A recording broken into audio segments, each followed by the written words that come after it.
Good afternoon. Welcome to today's SCA webinar with Dr. Ben Clark and Dr. Amalia Oliveira-Riley on powering purpose, team performance in the energy sector. Before we start today's webinar, we'd like to ask a few questions about the demographics of the audience. I'm going to share a couple of our polling questions. And so the first question is, what's your primary discipline?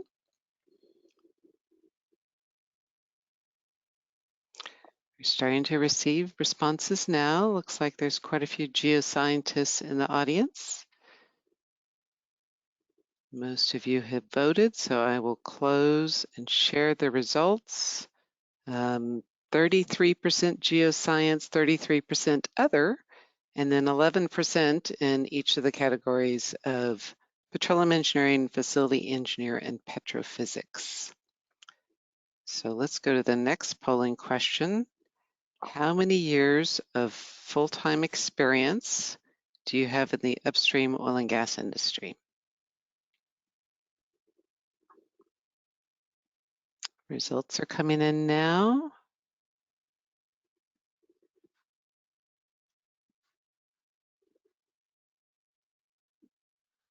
Looks like we have a few in almost every category. You're still voting on how many years of full-time experience you have in the upstream oil and gas industry.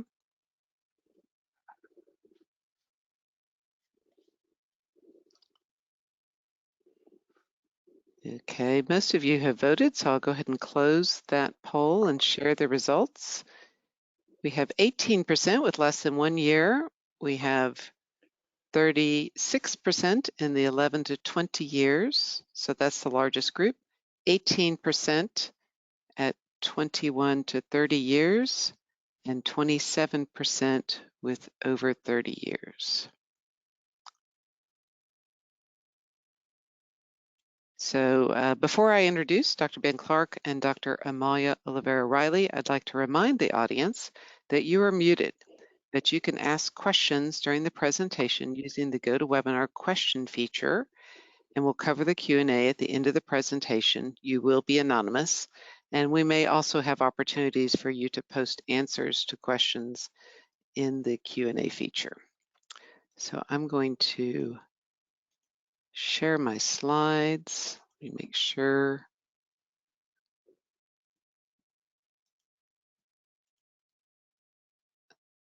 Okay, so this is the talk today on powering purpose, team performance in the energy sector.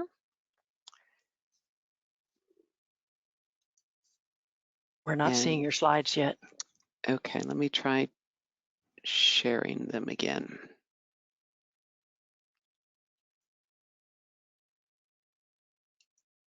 Okay, do you see them now? Not yet.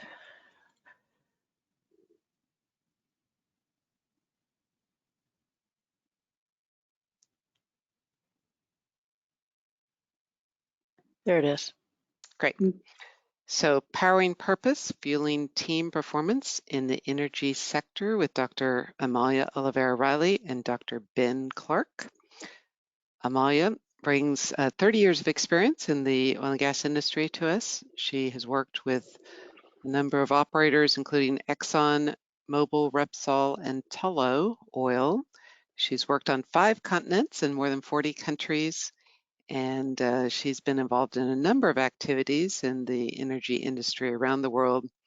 Amalia has a PhD from Purdue. She has worked in various countries, currently living in Spain, and she grew up in Argentina. Dr. Ben Clark started his career as a geoscientist and has worked for a number of companies, including some North American independents and Statoil, has been involved in some global discoveries around the world, and went through a career change about a decade ago and became a people and culture consultant. And so he will be joining Amalia in this fireside chat about finding purpose in your work. Ben has a PhD from Cambridge. And Amalia leads SCA's business advisory services. These cover a number of different areas in oil and gas, including strategy and different perspectives on change and different opportunities for portfolio management.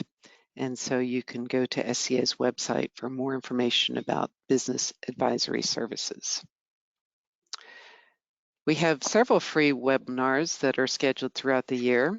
The next one coming up in March is Brad Prather. He'll be speaking on deepwater systems classification and sediment partitioning. And then looking forward to June, we have Dr. Roshan Shochki. He'll be speaking on production data needs tender loving care too. Live online classes are offered for some of the training classes that SCA offers. We have Dr. John Lee teaching 2 live online classes in March. The first one is production forecasting for low permeability reservoirs. And the second one is PRMS and SEC reserves and resource regulations. Both of those are offered in half-day formats live online in March. And we offer SCA training classes in public format frequently, but we can also come to your location. If you would prefer to have a course taught in-house, you can contact us either by email or phone to schedule an in-house course. And of course, in addition to training, SCA offers consulting, direct hire services, and projects and studies. So look to us for all of those different services. So I'm going to stop sharing my slides and ask Ben and Amalia to turn on their cameras. And I'm going to turn my camera off and we can go ahead and get started with the discussion. Fabulous. Well, thank you, Susan. Hi, Ben. Hey. Hi. So thanks for joining us, everybody. We'll be talking about sparking people's motivation, and we're going to tie that to deliver results. So the first part of the talk will be around motivation and engagement, and those are things that need to come out of the individual. You know, so if we look at people as humans, they decide if they want to put their motor on or not. So the exercise on engagement is about finding that purpose that makes people want to turn on their engine and walk in the directions that you'd like to lead them. And this has been around for some time. We call this human leadership. So we will discuss some ways to help spark people's purpose, and we will tie that with the company's purpose in terms of finding a higher purpose, and we'll use that as a critical starting point. Ben, what else are we going to talk about? We believe motivation, it may be a big surprise, but we believe that motivation and motivating your people these days doesn't come from yelling at them louder, and it doesn't actually come from paying them anymore. Survey after survey tells us that employee engagement and motivation, and ultimately your company performance, comes from your people having a sense of purpose, a real sense of purpose. So we're going to talk about purpose. We're going to talk about working relationships and why that matters, maybe even more than the skills that your people have. We're going to talk about trust, and we're going to talk about how it affects bottom line results. Amalia. Great. Well, thank you for that. That's going to be a really full discussion. So before we continue, we wanted to model this a little bit. And part of it is at SCA, we believe that excellence runs deep. And that's kind of our motto and our motivation. So today we hope to talk about leadership in motivation and engagement in terms of a very solid framework that comes from anthropological studies. So we are going on the line of excellence, and hopefully you will find that that's a really good starting point for us. Yeah, so we'll offer some examples on how that can be applied and how we lead for success. Great. One of the things that we do through SCA's business advisory services is to help organizations get aligned on who they are, on what you're here for, and how you do that. If you'd like some help, then do get in touch. So we'll dive into some content. Amalia, why don't you start by explaining what we mean by an organization having a purpose? Surely we're all just here to make money for our shareholders, right? Yeah, we're all here to make money for our shareholders, but of course, all organizations have a purpose, and more often than not, people think of their purpose for their companies as the activity that the company does. So, for example, you'd say, Ford makes cars, and that's the purpose of their company, and that kind of makes sense. Now, making cars doesn't particularly get everybody excited. So many of the companies have now understood that they need to find what is the higher purpose that their product, their services bring to society to create greater impact. As humans, we connect with that desire to serve those around us, and having a purpose that states broadly what the impact of the activity is on society, or the desired impact, helps connect people with their own purpose and align to that higher purpose. So, in some ways we could say an upstream company is here to produce oil and gas. But really, if you put that in different words and say, well, we're here to provide people with energy so that they can come out of poverty, that becomes a little more interesting and engaging. If you say we're here to power the future, well, okay, a few people can get behind us. So the trick is to articulate a higher purpose that relates to the activity, but puts it in a more generous and noble statement, so that people can connect their personal desires for have an impact in the world with the activity that they perform through work in your company. So in some ways, we'd like to know whether you know your company's purpose. So we're going to go to a quick poll. I think we're going to do this through the talk today. Just have some polls and have the audience participate. And I'd like to know if you all know your company's purpose. Just a simple yes, no, or I don't know if that we have one. So I've launched the poll. The answers are coming in now. It looks like strong yeses, but there are several no's and a few I don't think we have one. So I'll go ahead and close the poll. Most of you have voted, and I'll share the results. 76% yes, 18% no, and 6% I don't think we have one. Awesome, thanks for engaging. I got some examples of company purposes here, and some of them will be a bit surprising. ExxonMobil's company purpose: we continually innovating to find better, cleaner, more efficient ways to provide the energy solutions that advance modern life. Noble cause. Chevron, to develop the affordable, reliable, ever cleaner energy that enables human progress. Shell is to power progress together by providing more and cleaner energy solutions. You hear the themes. Apache is to contribute to human progress by responsibly helping meet the world's oil and gas needs. And I got a couple here with some even cooler purpose statements. And my question to you is to see if you can guess what their business is. Here's one in Calgary: to be known as a leadership organization, to grow leaders who solve complex industry challenges through an unwavering belief that success must be mutual. Wow. That's the purpose of an energy company in Calgary called XDI, XDI Energy. And there's another North American organization I want to quote here. See if you can guess what these people do. Their purpose statement is to grow and empower local economies. You'd think, I don't know, maybe that'd be some kind of think tank, some kind of charity, maybe. Could be anything, right? Actually, DoorDash. It's one of North America's largest delivery companies. The way they accomplish their purpose is to create business connecting restaurants and retailers with customers. But that's not their purpose. Their purpose is to grow and empower local economies.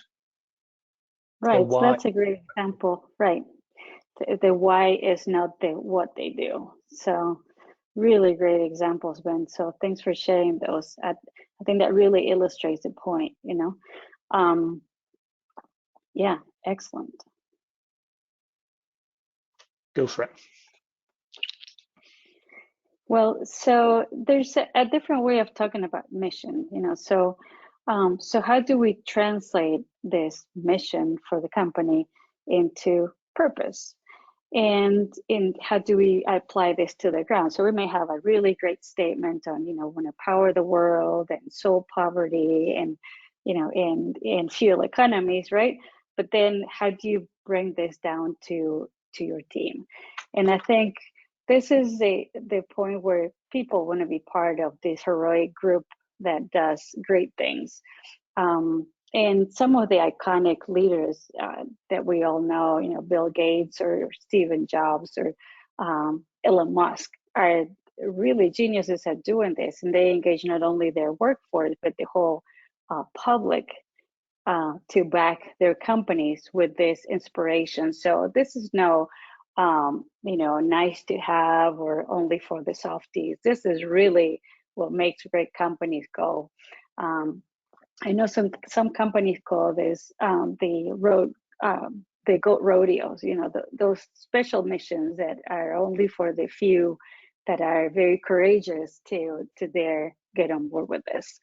And so I think it really is up to the leader to connect this higher purpose for the company and translate it into the something that connects to the team's purpose and create this excitement of you're here on a unique mission and you've been chosen for this very special task that we have at hand, on which, you know, the future of humanity kind of depends on.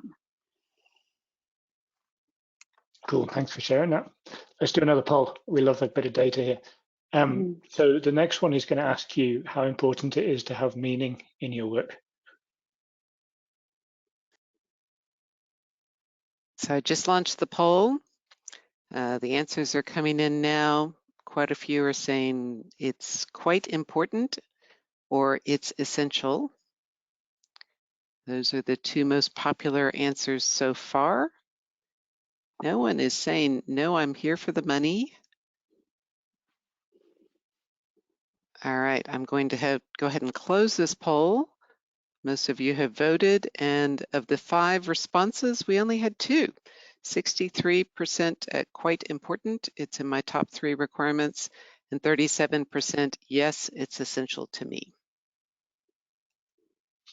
Thanks for sharing that. I would say that's changed quite a lot in the last 20, 30 years. When I first joined the industry, I think those answers would have been very different.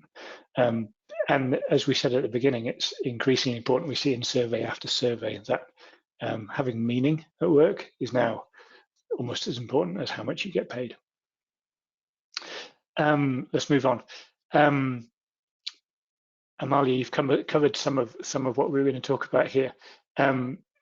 What I want to do now is to help come down from 30,000 feet to 5,000 feet, maybe, and talk about how having what effect having purpose has on a team. Well, that's a really good question. So first, you gotta think about the individual, and then if all the individuals collectively together have this idea of purpose, you know, what is the effect for all of them? So if we think of a team performing in this environment where there's some special attributes that let all this performance come out. If you're thinking you have a really special mission and you are depending on each other to achieve this, you're looking for something that connects your personal purpose to the mission's purpose, right?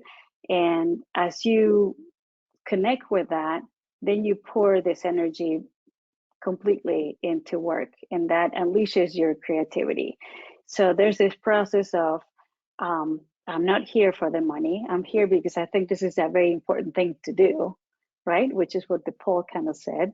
And if this is my personal mission, I'm going to give it all I got, period, right? So imagine how important it is to awaken this in people for the individual. Now, if you awaken this into the group, the power is tremendous. So now the team is not just the sum of individuals, it's much greater than the sum of the parts.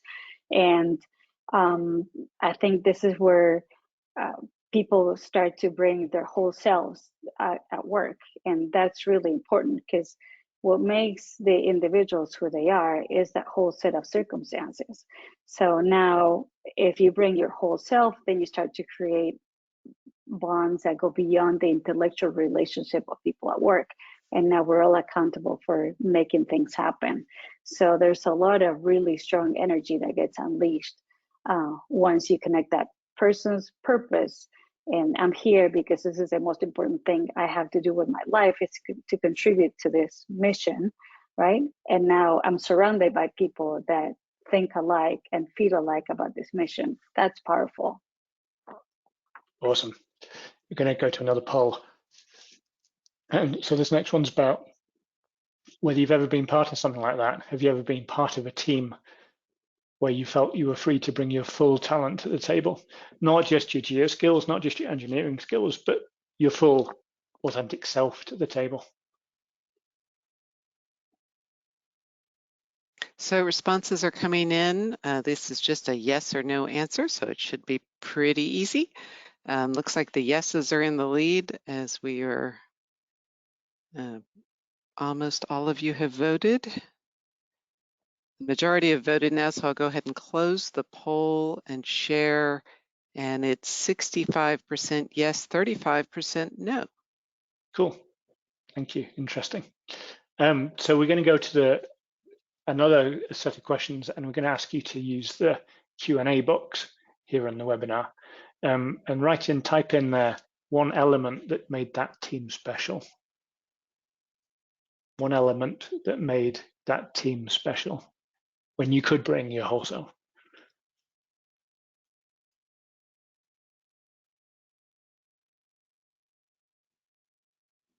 So everyone is thinking. I'm not seeing any responses yet. You may need to give them a couple of minutes. Trust, sense of humor.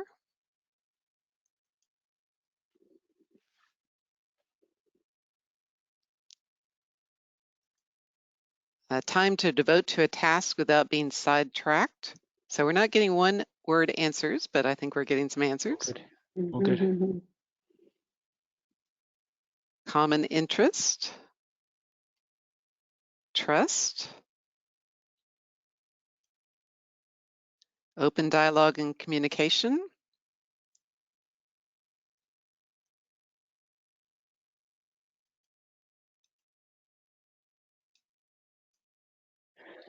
Makes a lot of sense. I was talking to somebody I know about this kind of stuff a week ago, and saying like most of this is common sense, and perhaps that's your experience on the webinar today. This is common sense, and they were saying, yeah, but you'd be surprised how uncommon it is. Wow. We've all worked in oil and gas companies where purpose doesn't exist, where trust doesn't exist, where we can't bring our full selves to the game, and where performance suffers as a result. Right. Let's move Trust on. seems to be the most popular answer here. Thank you. That's excellent. We're going to come back and talk about that later. Yeah. Yeah. So Amalia, let's talk about working relationships. When we first started the webinar planning, this was at the beginning of the year. It doesn't seem like that anymore. January was long.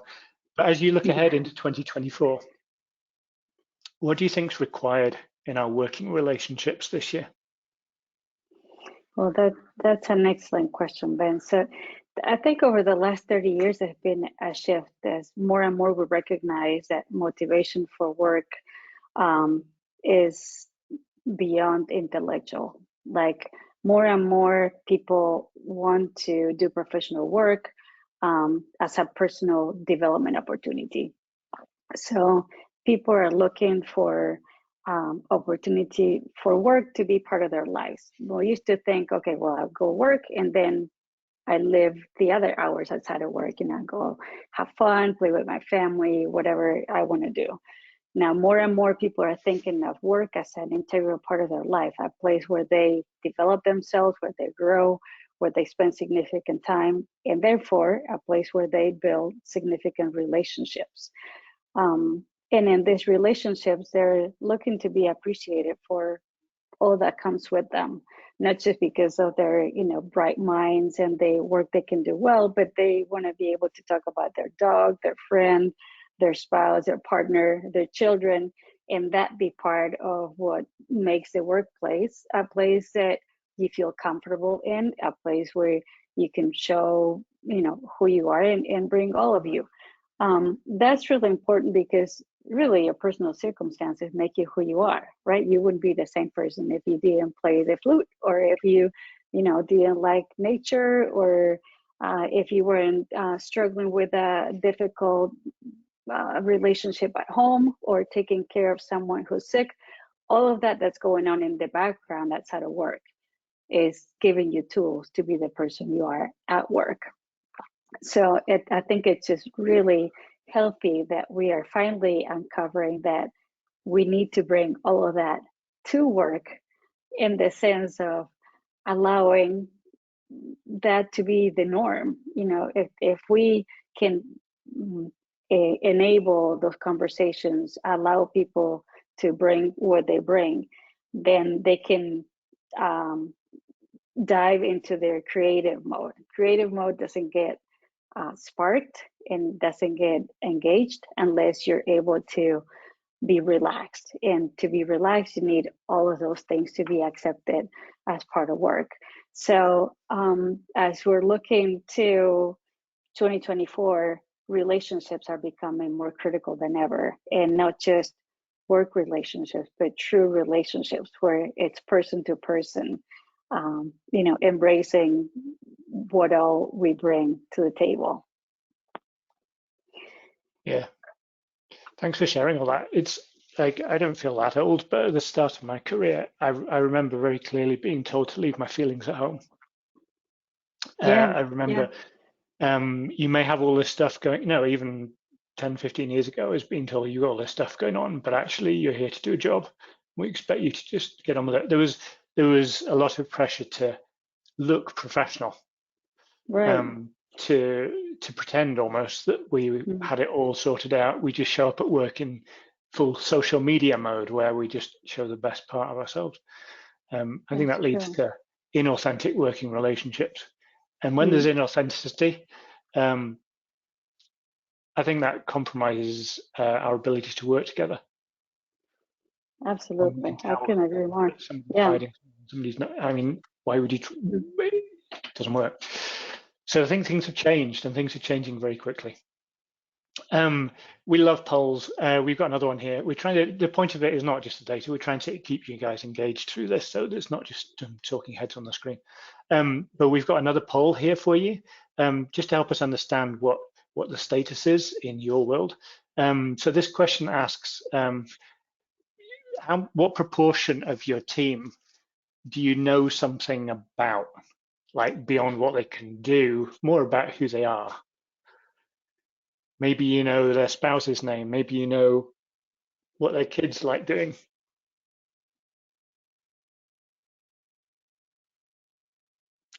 So we're getting the responses. There's some in almost every category. Most people have over 50%. We're still getting some responses. Seems like it's a tough question. People are thinking about it. So now the majority of you have voted. I'll go ahead and close and share the results. 5% say 10% of their coworkers they know something about. 16% of you say 30%. 21% of you say 40%, and 58% say over 50% of their coworkers they know something personal about. Really happy to hear that.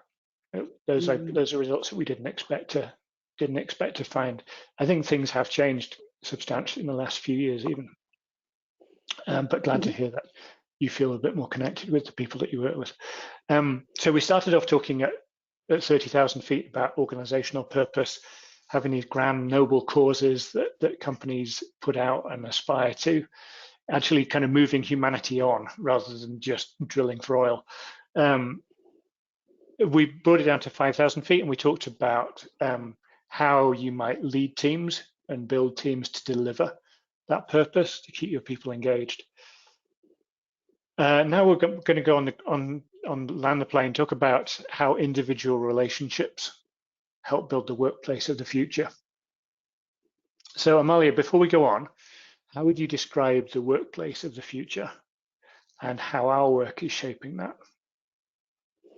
Well, there's been a lot of efforts recently, especially with the beginning of automation and kind of the explosion of all that world. And a number of studies have looked at, what is the future going to look at? And the more and more those studies have progressed, they realize that automation only replaces a few pieces of the task that need to be done in the workplace. But what characterizes the workplace of the future is the amount of human input into it. So it's kind of a paradox, but you read the most recent reports from McKinsey, from Bain & Company, and some of the other big consulting firms, and they all agree that automation will take one portion of the space of the future, but what really makes it different from the past, because there's been application of technologies for a long time now, for whether it is mechanics or other kinds of technologies into digital technology, but it's been 100 years of applying different kinds and versions of technologies. And now in the recent years, what distinguishes successful businesses is their human component, the trust between people, the team efforts, the collaborative spirit, the creativity, and all those things are innately human. So we're talking about the workforce of the future based on things that we know in that exist today. So I think this is really good news, because building the workforce of the future is based on things that we know what they are, we're familiar with them, we know how to apply, we just need to give them the space to flourish. So that's my take on the future. Yeah, interesting. I think we all assume work in future will be more automated, and we might assume that there'll be less and less space for us. The machines will take over, just like sci-fi novels have been saying for decades. And I guess it is more automated. It gets more automated every day. Every new release of Petrel is slightly more automated. And we also anticipate that successful companies will get more human as well as more automated, that the two will need to coexist. And exactly, yeah. Siloed companies where everybody works in isolation in front of their machine or being replaced by those machines will struggle. So we're building a new, more human way of working together in order to work together our purpose. We're trying to engage each person in the journey to achieve greatness. That's exactly right. And profit, where's profit in all this? I think profit is what happens when we get this right. Profit exactly. is not the goal. Profit is the byproduct. Exactly. If everyone is interested in doing what they have to do and they do it for themselves, then the result will be profits. That's just, it's been, there's been many studies that shown that engaged workforce leads to productivity and profitability. So where the focus of management is on profitability, the focus of leadership should be on engagement. Therefore, there's productivity and profitability. Yeah. Cool. So more interaction coming. We're going to ask you, we've got some factors, success factors that are going to go on the screen here. And we'd like you to pick 3 Don't select one as it says there, please select 3. Which of these factors would you say are top 3 for successful teams?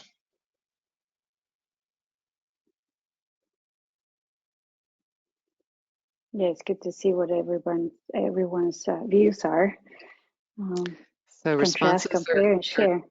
coming in now. We are seeing the leading answer is trust, closely followed by relationships and purpose. No responses yet for technology and automation. Wow, we're doing this right, Ben. We're Right. preaching to the choir here, I think. Yeah, maybe we recognize people. I'm going to go ahead and close the poll. It looks like most of you have voted. It looks like trust was 53%, relationships 21%, purpose 26%. Wow, this is fabulous. So trust comes to mind as a central element, and the poll, at least in this small group, we agree that's just really, really important. So back to the relationships and showing, bring your whole self to work. Trust is a central element to enable people to feel like they can be themselves at work. So just really, that's where we start to build some important relationships. And also to bring your creativity, because no one wants to bring a wild idea if they think, they don't trust the audience of the idea, and they might just, get booted down. So if we really want to know people's ideas, we need to create an environment of really deep trust. Yeah, allow failures, no ideas are bad ideas, and have that openness so for people to bring themselves fully to work. So it seems like we put a lot of effort on great transformations, and we think that we need to take every existing framework apart, and it's really pretty simple. Trust enables a lot of different things. And Ben is someone that has a lot of experience with trust. So Ben, why don't you tell us a little bit about your bridge? Yeah, thank you. Something that came up that I heard yesterday is we've all heard of psychological safety, and this idea that when there is psychological safety in the workplace, we're free to bring ideas and silly questions and without being laughed at. Really interesting question that I heard yesterday that's a challenge for everybody here is when somebody new joins your team, how long does it take before they start asking questions in a team meeting? And how do we, as people already in that team, create the space where new people are encouraged to ask questions and bring ideas, and even if they're ridiculous, in a team meeting? And the speed of that transition when somebody new arrives in your team is a really good mark of how much trust there is in the team, a really good mark of how much psychological safety there is around. So something to look out for. I'm an executive coach, a people consultant, and I work with leaders and organizations. And most of my work is about trust when it comes down to it. Most of the issues that organizations have, most of the issues that teams have, and even leaders have, is about trust. Trust is central. I came up with the idea a few years ago of the trust bridge. So imagine 2 people standing on different sides of the Grand Canyon, a deep hole. We call that hole the gap in understanding between 2 people. And the way to cross that bridge, the way to build understanding, is to build a bridge across it. I'm thinking about a rope bridge with 2 ropes either side. And you can imagine wooden planks, wooden slats balanced across these ropes, incrementally building a bridge across the gap. And I call that a trust bridge. And I won't go into too much of it today, but we can maybe do that another time. But there are specific names that these slats, these planks have. Because I think that trust can be built incrementally and deliberately. It doesn't have to be on or off. It doesn't have to be broken or whole. But there's a sliding scale of trust. So a couple of examples here. So one of the early planks to lay down with perhaps somebody that you find really difficult to trust. You have a lot of suspicion about them. You don't really know what their agenda is. They might be playing games and politics and all kinds of stuff. The first plank in the trust bridge is respect.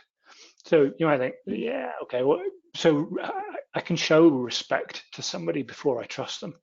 Respect might show up in my body language, how I'm interacting with them. It might show up in my listening style. How active is my listening?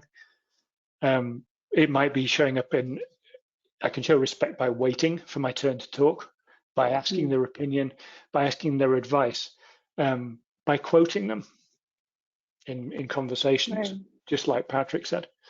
So we promised there wouldn't be any rocket science here, and this is a lot of common sense. But starting intentionally with building trust with respect, the next step might be understanding. Once I've got respect and I can see them as a human being, then the next step might be to understand them. What do they stand for? Who are they? And I found that the best way of doing that is to ask open questions. What do you love to do? Why do you work here? What's your purpose?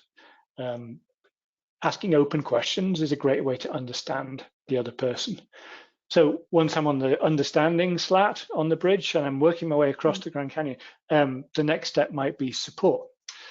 Respect, understanding, support. So support might be offering to help out when they're busy. Hey, I see you've got a lot on. I'd be happy to help with the less important stuff if you've got something. You can amplify their voice in a meeting. I want to build on what Sarah said. I want to echo what Sarah said. I think that's really important as we reach consensus. You can ask them how they're doing, how they're really doing, what they're struggling with, and just validate their experience. Yeah, I hear you. That's tough. So these are just a few of the early steps. Clearly, there's a lot more steps to build to develop full trust in somebody. But I'd encourage everybody to treat it as an intentional, incremental, deliberate process of trust building, rather than I do trust that person or I don't trust that person. Right. Treat it as a living relationship. Amalia. Well, that's fantastic. Yeah, because it's good to know that there's a way to build. There's a process that can be followed, and it's not something unsurmountable. You know, once you've established a relationship that isn't trusting, now you're stuck there, and you're either there or you're not. There are some ways to work through it, and it can be done if people take these little steps. And typically, it just takes one person to make a move to say, all right, I know we're in a mistrusting relationship, but I'm open to change that. And typically when you do that, the other person's response, is at least to a little bit of openness to, okay, I see a movement on the other side. Maybe I'll take a step on my side. So wonderful to know that there's a deliberate process that can be followed, and that it takes things that are common sense. It's no rocket science. And it's just time and common sense and a deliberate process applied. That's fantastic. So with I that, find it I'd like fascinating. I'm interrupting, but I find it fascinating these days we're talking about things that are not rocket science and are common sense as having huge impact on team performance and ultimately company success. We've moved away from talking about very specific technical skills necessarily unlocking the door for company success. But as automation comes in, as more and more of these things are automated, and we're actually required to be more human and do the stuff that's more common sense. That's right. That's exactly right. And at the same time, it's simple stuff, and that's something that I'm a really big fan of. We've had consultants come in and, bring you their thoughts as to what is a magic pill for transforming your work environment. And they typically have a list of 200 things you have to do. If you have this 200 things that you do right, you're going to be great. It's like, well, most people lose count after 3, let alone 200, right? So keeping a small list of things that you can kind of nudge on, to me, it's an essential part of the way to break down complex problems, not with complex solutions, but with simple solutions, with little steps things that you can get your mind around pretty quickly. So I'd like to ask the audience to engage now on how much trust you have with your boss. Just have a quick poll again, and see how much you trust your boss. And we say 5 is a lot of trust and 1 is little trust. So answers are coming in now. Looks like we have some in every category. Most of you have voted, so I'll go ahead and close the poll and share. We have 1s, 17%, 2s, 11%, 3s, 39%, 4s, 11%, and 5s, 22%. Yeah, I'd say that's probably the most interesting graph we've seen today. So there's significant population on 1 and 5s there. So that's, I would trust this person with my life as a 5, and 1 would be something like, I have no trust, and they've broken my trust, they've smashed my trust, it's irreparably damaged. And again, and a sort of typical peak at 3, which is kind of you were kind of on the way. This interesting graph there. Yeah. I'd encourage everybody, wherever that number, whichever number you answered there is work that can be done. You needn't treat it as irreparably damaged. Even if you're at 5, there's work to move that forward to full trust. So I'd encourage you to think about what the next very small step is. And if you'd like some help with that, just get in touch. I'm happy to discuss any of that. Yeah, especially since people thought that trust was the most important factor in the workplace. So if we go with the poll before, right, these two things tied together, it's really important that it gets addressed. Yeah. So there are some people here today who have said that trust is the most important thing, but they also have 1 out of 5 trust in their boss, which is not a recipe for happiness. So get in touch, let's talk about it. We don't have time to cover everything today, but as we wrap up here, I want to make it very practical for people and companies that are watching. Here's some summary points that we have. So meaningful purpose, connecting with we're not just here to drill for oil. We're not just here to pollute the planet. We're not just here to make stuff that we put in our cars. Meaningful purpose is the key to engaging employees. I'd encourage you to identify what your company's noble purpose is. If you need some help developing one, we can do that with you. Once you have that, you're more likely to engage your staff. These days, it's not about yelling and it's not about paying them. So the second point here is that a safe environment, we talk about psychological safety, but a safe environment is needed to reveal the full self and unleash creativity. It leads to results.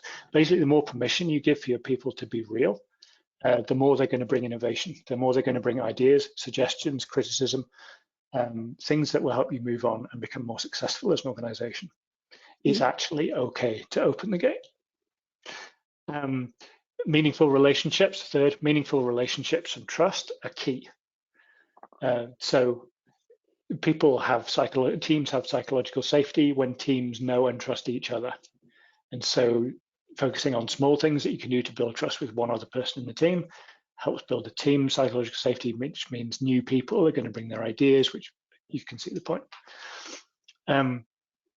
So when everybody in the team applies their full talent, it leads to personal and team success. So we're not just talking about building engagement because it feels nice to work here when everybody's engaged, although it does.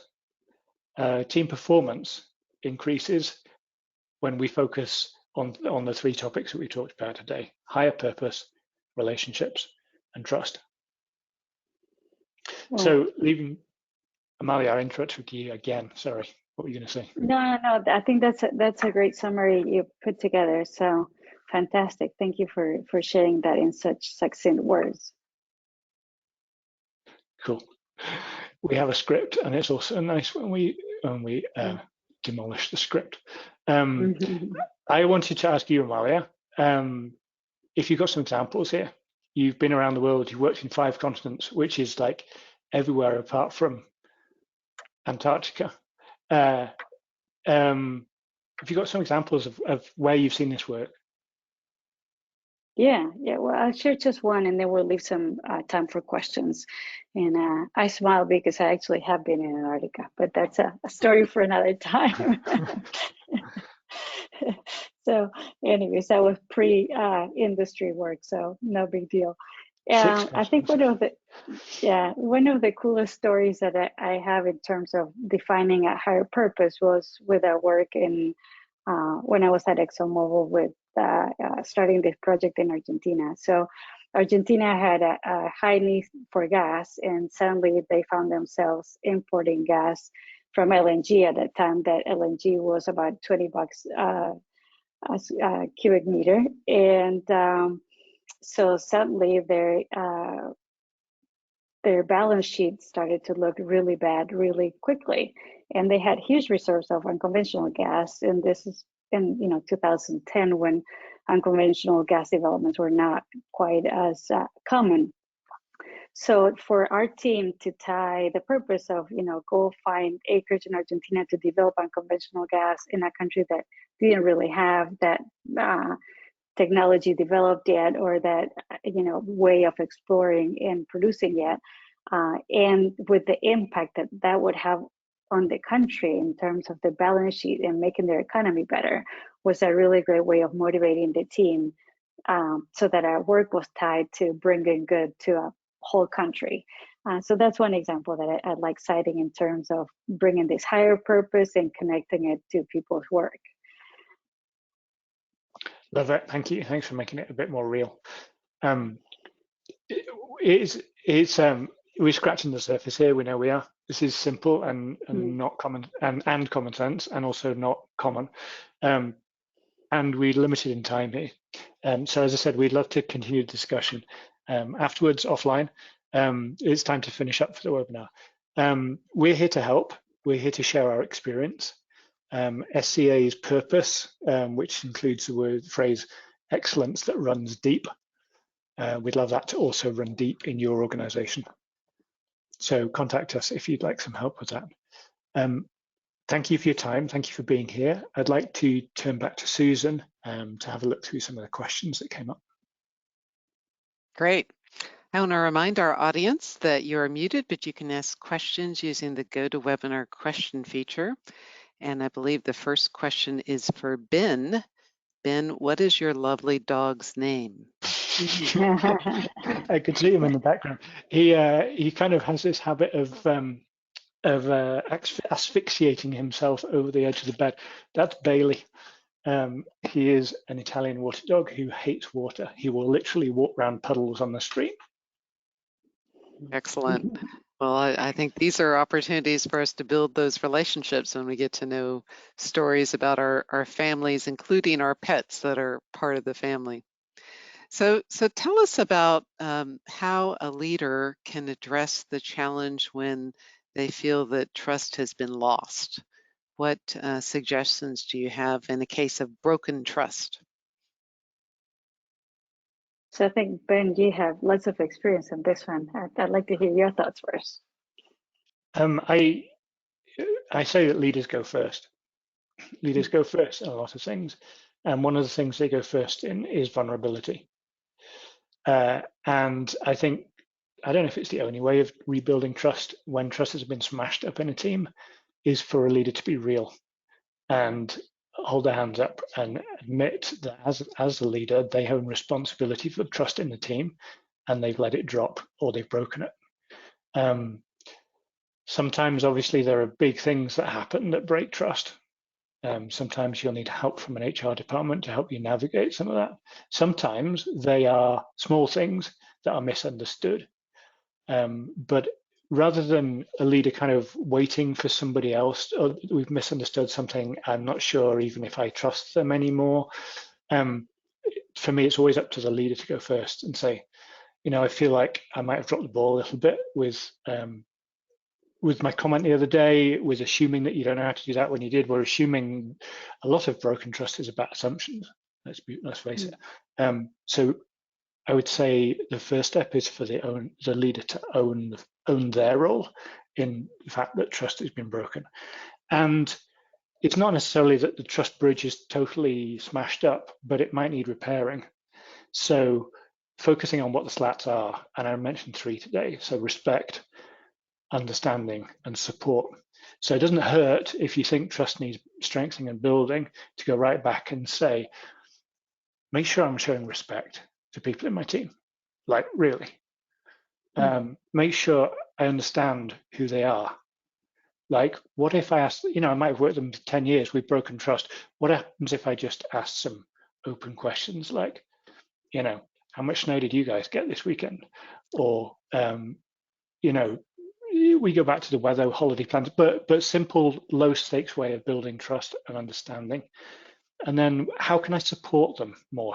More if I start echoing people in meetings and amplifying their voice, and I think leaders lowering their power differential is a great way to build for a team to feel more trust around the team. Lots to go at there. That's fabulous. Let me just add, sometimes I've been in situations where there's deep crisis and leaders are under tremendous amounts of pressure, and we can work with those leaders to also help them be more aware that trust is broken in the team, and sometimes it just takes asking them, how are they really doing? Who are they sharing their difficulties with? Do they have time to be frank with anyone outside of work, where they can share, what they can't share inside for whatever reasons and confidentiality and whatnot? Are they able to, find someone to talk to? And because a lot of the times it's just really lonely out there, and their reaction can be in some ways breaking the team's trust, but sometimes that's because they themselves are under an enormous amount of pressure, and showing an understanding approach to someone who's kind of under high pressure could be really helpful to start lowering that bar, like we're saying, to show vulnerability and understand the things that are the consequence of those actions. Next question. How do you deal with a situation where there isn't a common or shared understanding of the purpose of the company?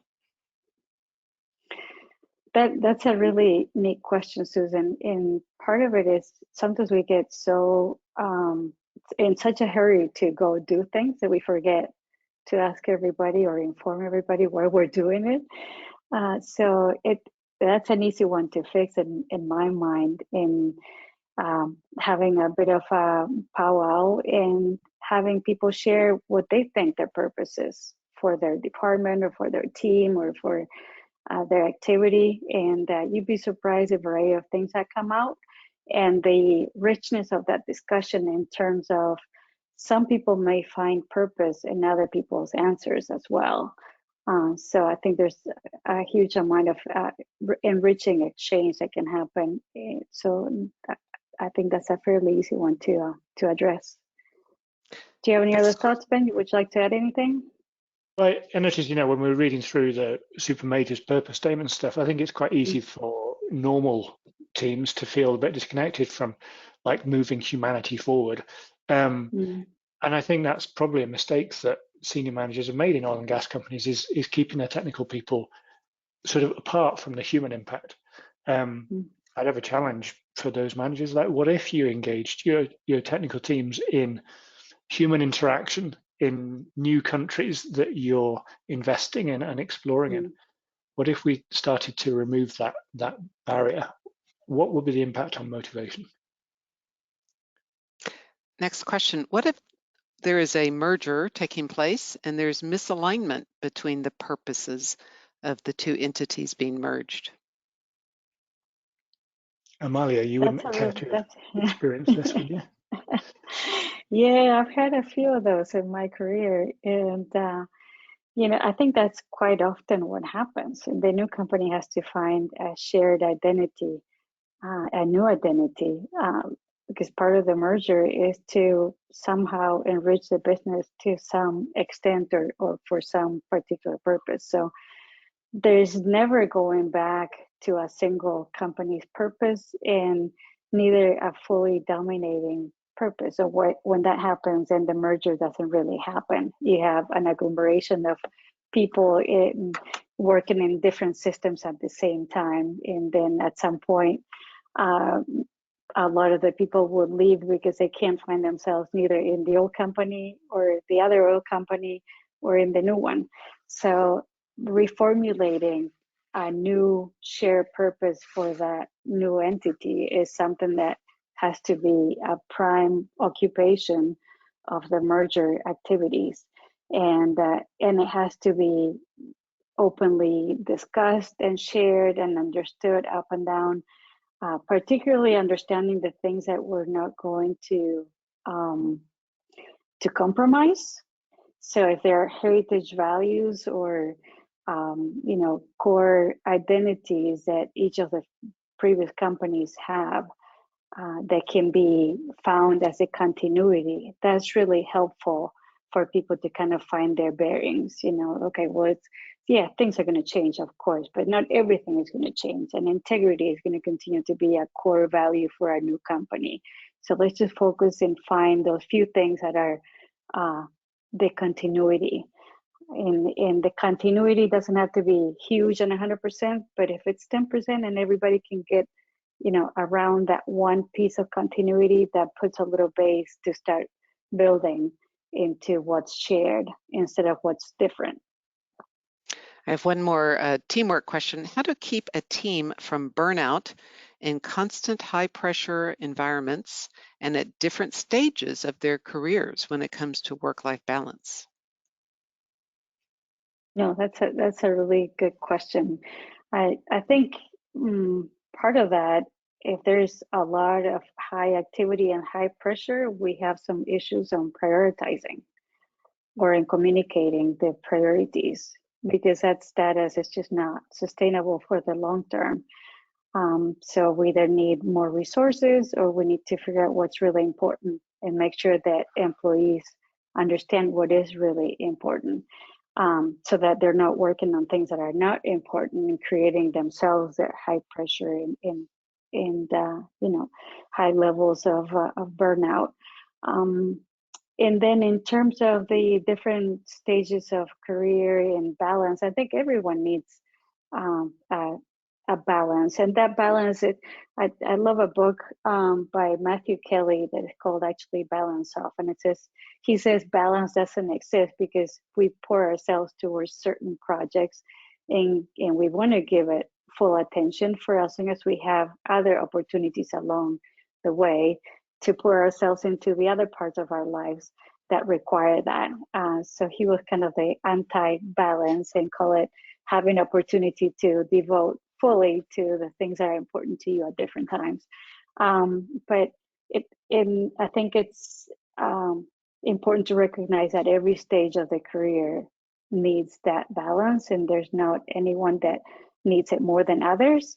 There may be particular opportunities where a person is dealing with an issue or something, but I think in that sense, it's about respect of the various priorities that people have and how we can flexibly accommodate them, which, nowadays we have a lot more tools to do that than in the past. So I think we're lucky to live in the post-COVID area, and the virtual work and flexibility giving us many, many opportunities to deal with that.